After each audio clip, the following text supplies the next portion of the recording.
साथीहरू, सवारी चालक अनुमति पत्र इलेक्ट्रोनिक्स ड्राइभिङ लाइसेन्स लिन तथा नवीकरण गर्नका लागि मिति 2083/4/1 गतेदेखि अनलाइन मार्फत सेवा उपलब्ध हुनेछ र राजस्व भुक्तानी समेत अनलाइन मार्फत गरिनेछ। सेवा लिनको लागि नेसनल आइडी नागरिक एपमा रहेको क्युआर स्क्यानरबाट स्क्यान गरी अटोफिलबाट फर्म भर्न सक्ने व्यवस्था गरिएको छ। अन्यको हकमा साबिक अनुसार हुनेछ। साथै कुनै समस्या गुनासो सुझाव भए लिनको लागि तपाईँ कमेन्ट बक्समा कमेन्ट गर्नु र तपाईँ यो स्क्रिनमा हेर्नु। यता म स्क्रिनमा हेराइरहेको छु। सबै कुन प्रदेशमा तपाईँ गएर कुन प्रदेशको लागि रिन्यू गर्नुहुन्छ ड्राइभिङ लाइसेन्स, सबै प्रदेश बाई प्रदेश दिइरहेको छ वेबसाइट। तपाईँ त्यो प्रदेशको वेबसाइटमा गएर तपाईँ त्यहाँ अनलाइन एप्लाई गर्न मिल्छ। अनि म मध्य प्रदेशको लागि एप्लाई गरिरहेछु। तपाईँ यता हेर्नु, मध्य प्रदेशको कसरी तपाईँ अनलाइन लाइसेन्स रिन्यू गर्न मिल्छ। तपाईँ स्टेप बाई स्टेप हेर्नु। यो भिडियोमा म तपाईँलाई सिकाइरहेछु। सबभन्दा पहिले कुनै इन्टरनेट ब्राउजर ओपन गर्ने अनि यसमा सर्च गरिदिने EDLVRS स्पेस MADHESS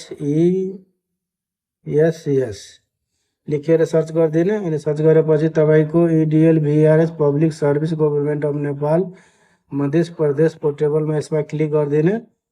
अनि यसमा क्लिक गरेपछि तपाईँको पेजलाई तल लिएर आउने।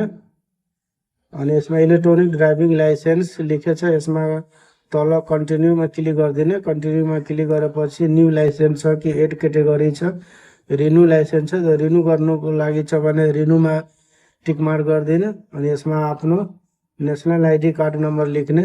अनि त्यसपछि सिलेक्ट अफिस एप्लाई, कुन अफिसबाट एप्लाई गर्ने त्यो अफिसको नाम सर्च गर्ने, सिलेक्ट गर्ने। अनि लाइसेन्स नम्बर लेख्ने।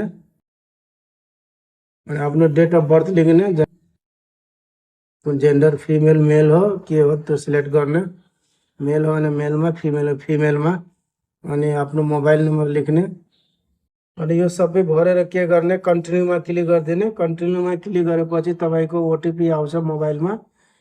अनि त्यो ओटिपी लेख्ने साथ अनि भेरिफाई ओटिपीमा क्लिक गरिदिने।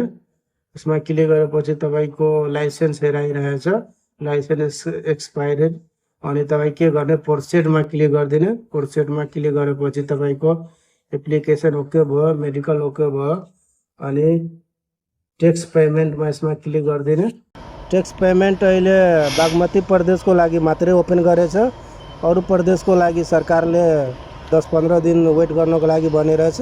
10-15 दिन पछि कहीँ अरू प्रदेशको पनि चालु गर्छ। अनि तपाईँले अर्को भिडियोमा म हेराउने छु। यसरी नै तपाईँहरू अनलाइनबाट आफ्नो ड्राइभिङ लाइसेन्स रिन्यू गर्न मिल्छ, एड क्याटेगोरी थप्न मिल्छ, नयाँ कुनै लाइसेन्स एप्लाई गर्न मिल्छ। भिडियो राम्रो लाग्यो भने लाइक गर्नु र च्यानललाई सब्सक्राइब गर्नु। नयाँ जानकारीको लागि, कुनै विशेष थप जानकारीहरूको लागि च्यानललाई सब्सक्राइब गर्नु।